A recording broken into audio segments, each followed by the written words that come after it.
Hi students, आज हम लोग 10th क्लास के केमिस्ट्री का फर्स्ट लेसन देखने जा रहे हैं जो है रासायनिक अभिक्रियाएं एवं समीकरण। तो चलते हैं, स्टार्ट करते हैं। तो रासायनिक अभिक्रियाएं एवं समीकरण, इस पार्ट में हम लोग सबसे पहले हम ये जानते हैं कि पदार्थ किसे कहते हैं। तो देखिए, हमारी प्रकृति में वे सभी वस्तुएं जो स्थान घेरती हों, रुकावट डालती हों, जिनमें कुछ ना कुछ द्रव्यमान हो, उसे हम पदार्थ कहते हैं। और इन पदार्थों का जो निर्माण होता है वह छोटे छोटे कणों से मिलकर बना होता है, जिसे हम परमाणु कहते हैं। तो जैसा कि हमने 9th क्लास में पढ़ चुके हैं हम लोग कि परमाणु संरचना, पदार्थ की अवस्थाएं, तो उन पदार्थ की अवस्थाओं में परिवर्तन होते हैं। ये भी हम लोग पढ़ चुके हैं कि पदार्थ की अवस्थाओं में जो परिवर्तन होता है वो दो तरीके से होता है। हमने एक पढ़ा था क्या कि पदार्थ की अवस्था में जो परिवर्तन होता है, एक पहला था क्या कि भौतिक परिवर्तन,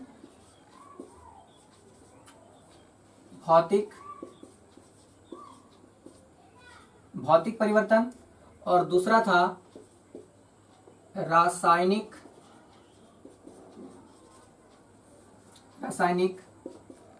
परिवर्तन। ये हम 9th क्लास में पढ़ चुके हैं कि भौतिक परिवर्तन वैसा परिवर्तन जिसमें रासायनिक गुणों में परिवर्तन नहीं होता पदार्थों के, सिर्फ भौतिक अवस्थाओं में परिवर्तन होता है। जैसे देखिए, पानी का बर्फ जम जाना, उसकी सिर्फ भौतिक अवस्था में परिवर्तन हुआ है, रासायनिक गुण में कोई परिवर्तन नहीं होता उसके, और उसे हम पुनः अवस्था में प्राप्त कर सकते हैं। जैसे अगर पानी से हमने बर्फ बनाया तो बर्फ को क्या कर दे, हम अगर हीट कर दें तो दोबारा वो पानी बन जाता है। ठीक, तो वे सभी पदार्थ के परिवर्तन जिसमें सिर्फ भौतिक अवस्था के गुणों में परिवर्तन होता है, रासायनिक गुणों में कोई परिवर्तन नहीं होता, तो उसे हम भौतिक परिवर्तन कहते हैं। लेकिन रासायनिक परिवर्तन क्या है? तो रासायनिक परिवर्तन में क्या होता है कि इसमें रासायनिक गुणों में परिवर्तन होता है और इसे हम पुनः प्राप्त नहीं कर सकते। जैसे देखिए, अगर हम दूध से दही बना दें, यदि हम दूध से दही बना दें और फिर चाहें कि हम लोग दही से दूध बना दें, तो ऐसा संभव नहीं है। क्यों? क्योंकि ये जो क्रिया हुई है, यह जो है वह रासायनिक परिवर्तन है, केमिकल चेंजिंग है। इसको हम लोग परिवर्तन फिर से उस अवस्था में, मूल अवस्था में नहीं कर सकते, तो इसे हम लोग रासायनिक परिवर्तन कहते हैं। इससे लोहे में जंग लगना, और दोबारा हम अगर लोहे में जंग लग जाए तो दोबारा हम नया लोहा नहीं प्राप्त कर लेंगे उससे। इसी प्रकार से मान लीजिए कि हमने किरासन तेल जला दिया और किरासन तेल जब खत्म हो जाएगा तो दोबारा हमें किरासन तेल नहीं मिलेगा। कागज जला दें, कागज जलाएंगे हमें राख मिलेगा, दोबारा फिर से हमें न्यू कागज नहीं मिलेगा। तो ये सारे के सारे जो परिवर्तन है, जो उनके रासायनिक गुणों में परिवर्तन लाता है, तो उसे हम क्या कहेंगे? रासायनिक परिवर्तन कहते हैं। और यह परिवर्तन जिस क्रिया से होती है उसे ही हम लोग कहते हैं रासायनिक अभिक्रिया। देखिए, इसे ही हम लोग कहते हैं रासायनिक अभिक्रिया। जैसे देखिए,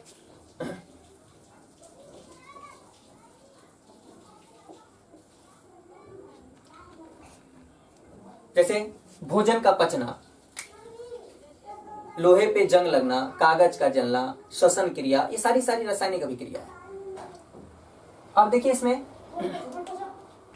कि भाई रासायनिक अभिक्रिया कहते किसे हैं? तो रासायनिक अभिक्रिया देखिए, आपका ये फर्स्ट टॉपिक है रासायनिक अभिक्रिया।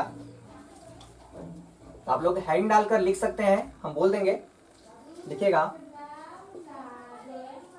रासायनिक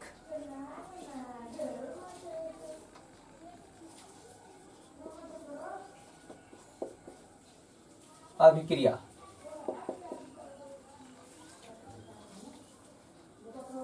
जब एक या एक से अधिक पदार्थ आपस में क्रिया करके नए गुणों वाले पदार्थों का निर्माण करते हैं तो उसे हम रासायनिक अभिक्रिया कहते हैं। फिर से देखिए, जब एक या एक से अधिक पदार्थ आपस में मिलकर या आपस में क्रिया कर कर नए गुणों वाले पदार्थों का निर्माण करते हैं तो उसे हम रासायनिक अभिक्रिया कहते हैं। तो रासायनिक अभिक्रिया देखिए, तो रासायनिक अभिक्रिया को लिखते कैसे हैं? तो देखिए, सबसे पहले इसका स्ट्रक्चर है, देखिए कि अभिकारक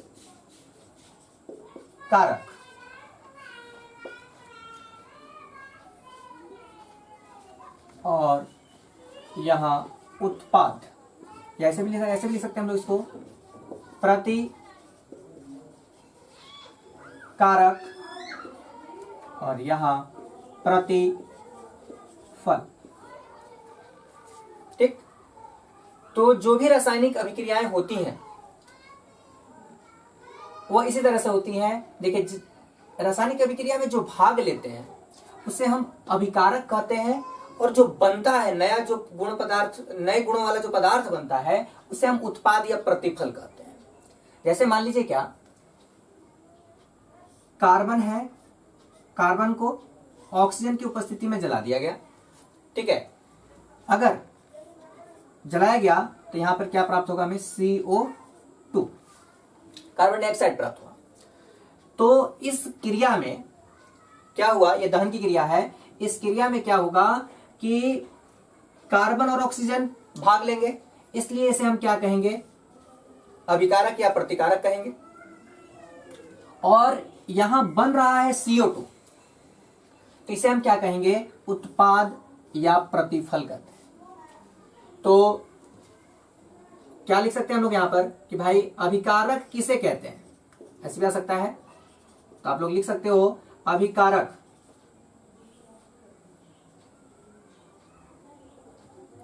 रिएक्टेंट बोल सकते हैं इसको, अभिकारक। तो रासायनिक अभिक्रिया में भाग लेने वाले पदार्थों को अभिकारक कहते हैं।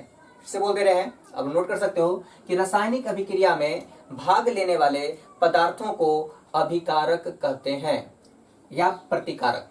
ठीक, चलिए प्रतिफल।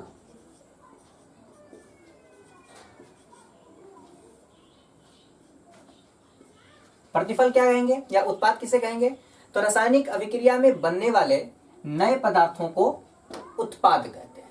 क्या कहते हैं? उत्पाद कहते हैं या प्रतिफल कहते हैं। एग्जाम्पल में आप लोग लिख सकते हो C+O2 क्वेश्चन लगाकर CO2 लिख सकते हो, जिसमें कार्बन और ऑक्सीजन जो है वह अभिकारक है या प्रतिकारक बोल सकते हैं, और जो CO2 है वह उत्पाद या प्रतिफल है। ठीक, तो ये रासायनिक अभिक्रिया जब होती है तो इनकी अवस्थाओं में परिवर्तन होता है। जब नया पदार्थ जो बनता है उसमें क्या क्या परिवर्तन हो सकता है? तो देखिए, रासायनिक अभिक्रिया में भाग लेगा यहां, तो जो नया पदार्थ बना है उसमें क्या क्या परिवर्तन हो सकते हैं? आप लोग लिख सकते हो यहां पर कि भाई कोई भी रासायनिक अभिक्रिया में निम्नलिखित परिवर्तन होते हैं। देखिए, पहला अवस्था में परिवर्तन। पहला क्या है? आप लिख सकते हैं, पहला अवस्था में परिवर्तन। अवस्था में परिवर्तन हो सकता है। दूसरा रंग में परिवर्तन हो सकता है। तीसरा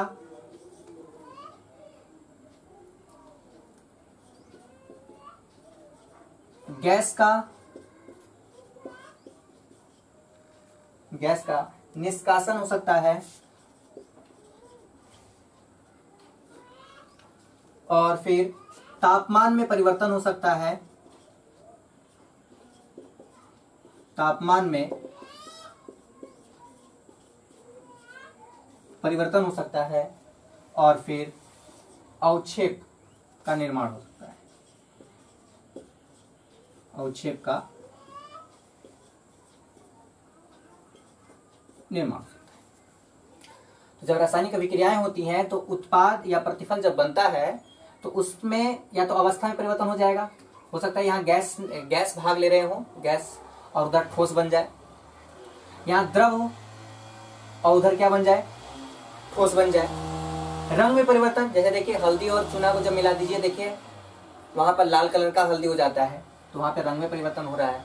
गैस का निशान है, देखिए यहाँ पे CO2, कार्बन जो है, देखिए मान लीजिए कार्बन लकड़ी हो गया, उसको जला दिया तो देखिए उसमें से गैस निकल रहा है CO2, वो गैस में है। तापमान में परिवर्तन हो सकता है, टेम्परेचर परिवर्तित हो सकता है, ठीक। और फिर अवक्षेप अर्थात फेन उत्पन्न हो सकता है, झाग का उत्पादन हो सकता है, ठीक। चलिए अब देखिए कि इन रासायनिक अभिक्रियाओं को, जब रासायनिक अभिक्रियाएं होती हैं तो इनकी क्या क्रियाविधि है। देखिए तो जब रासायनिक अभिक्रियाएं होती हैं तो इसी क्रियाविधि में क्या होता है कि रासायनिक अभिक्रियाओं में भाग लेने वाले पदार्थों के बीच बंधन टूटते हैं और उत्पादन में नए बंधन बनते हैं। देखिए कैसे, एग्जांपल लेते हैं, जैसे H2+Cl2 रासायनिक अभिक्रियाओं की क्रियाविधि है। तो रासायनिक अभिक्रिया की क्रियाविधि में क्या लिख सकते हैं, आप हेडिंग डाल के लिख सकते हो कि रासायनिक अभिक्रिया की क्रियाविधि, तो H2HCl, ठीक है। तो रासायनिक अभिक्रिया क्रियाविधि में लिखेंगे कि रासायनिक अभिक्रिया में भाग लेने वाले पदार्थों के बीच बंधन टूटते हैं और उत्पाद एवं प्रतिफल के बीच नए बंधन बनते हैं। देखिए यहाँ हाइड्रोजन हाइड्रोजन है, यह क्या होंगे, परमाणु में टूटेंगे प्लस प्लस, और ये टूटेगा यहाँ से क्लोरीन क्लोरीन। देखिए यहाँ बंधन इनके बीच में क्या हो गया, टूट गया, सहसंयोजी बंधन यहाँ पे देखिए टूटा ये। अब देखिए क्या होगा, इस हाइड्रोजन और इस क्लोरीन के बीच नया बंधन बनेगा, क्या बनेगा, HCl, और फिर प्लस में इससे और इससे नया संबंध बना, देखिए तो ये बना HCl, तो क्या बनेगा 2HCl, 2HCl। यह है आपका क्या, रासायनिक अभिक्रिया की क्रियाविधि। तो कोई पूछे आपसे कि रासायनिक अभिक्रिया की क्रियाविधि किसे कहते हैं, तो कहेंगे कि रासायनिक अभिक्रिया में भाग लेने वाले पदार्थों अर्थात अभिकारकों के बीच बंधन टूटते हैं और उत्पाद या प्रतिफल के बीच नए बंधन बनते हैं। इसी क्रिया को रासायनिक अभिक्रिया की क्रियाविधि कहते हैं। अब देखिए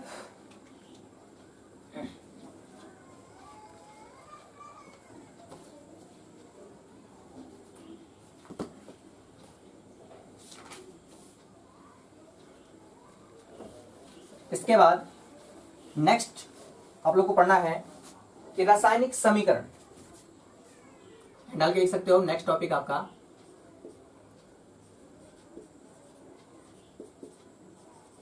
रासायनिक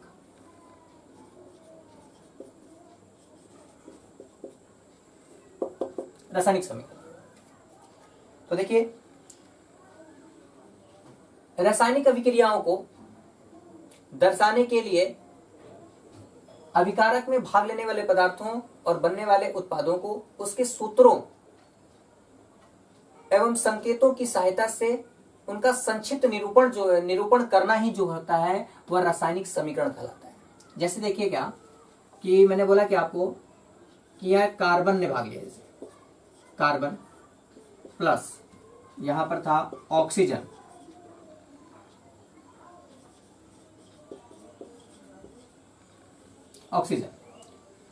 जब ये मिला तो क्या बना,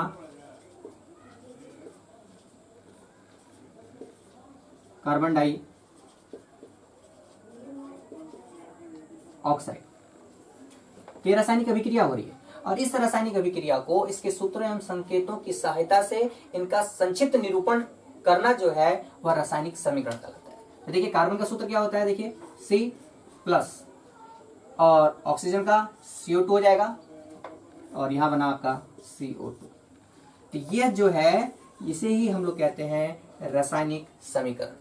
अर्थात रासायनिक अभिक्रिया में भाग लेने वाले पदार्थों एवं बनने वाले पदार्थों को उनके सूत्रों एवं संकेतों की सहायता से लिखने की क्रियाविधि को रासायनिक समीकरण कहते हैं।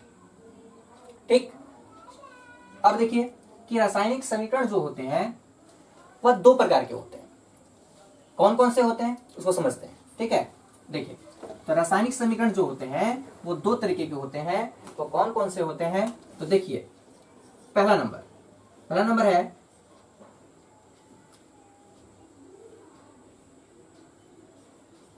संतुलित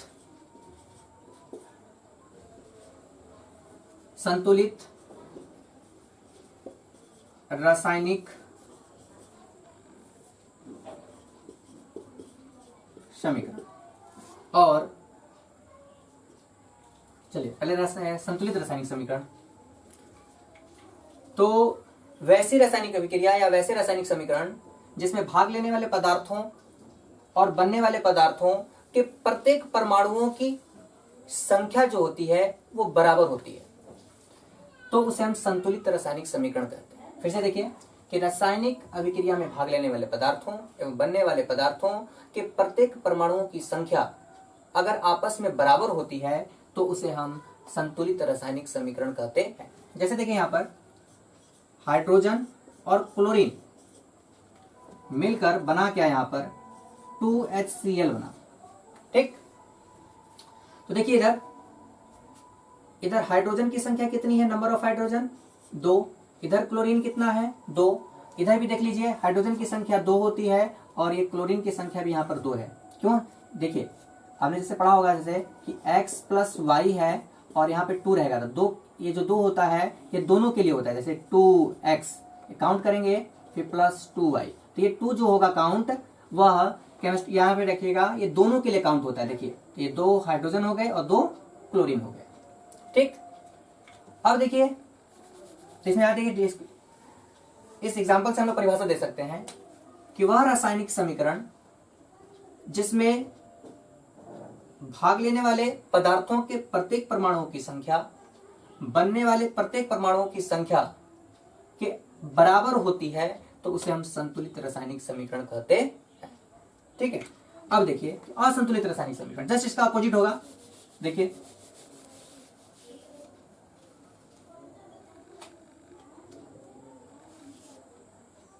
दूसरा है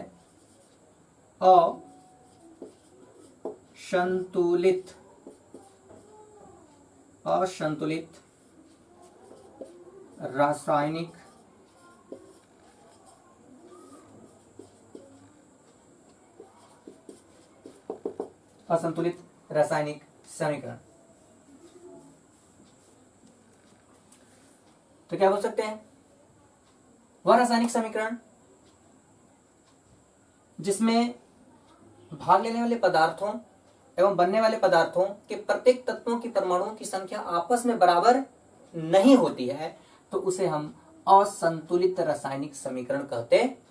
जैसे एग्जांपल में देखिए, जस्ट मान लीजिए H2 प्लस O2 और यहां बना H2O।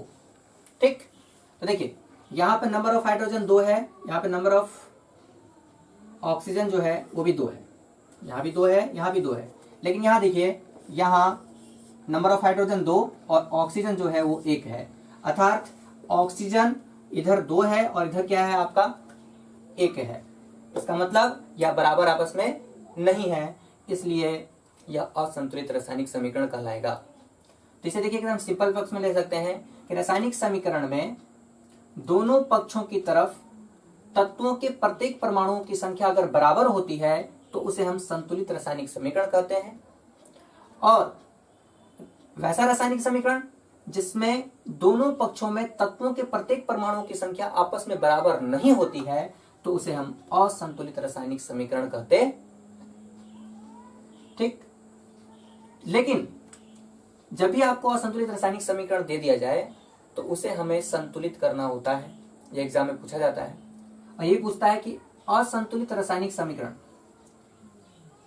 को संतुलित करें, और एक क्वेश्चन पूछता है कि असंतुलित समीकरणों को संतुलित करना क्यों आवश्यक है। ठीक है, तो उसे हम लोग देखेंगे नेक्स्ट वीडियो में।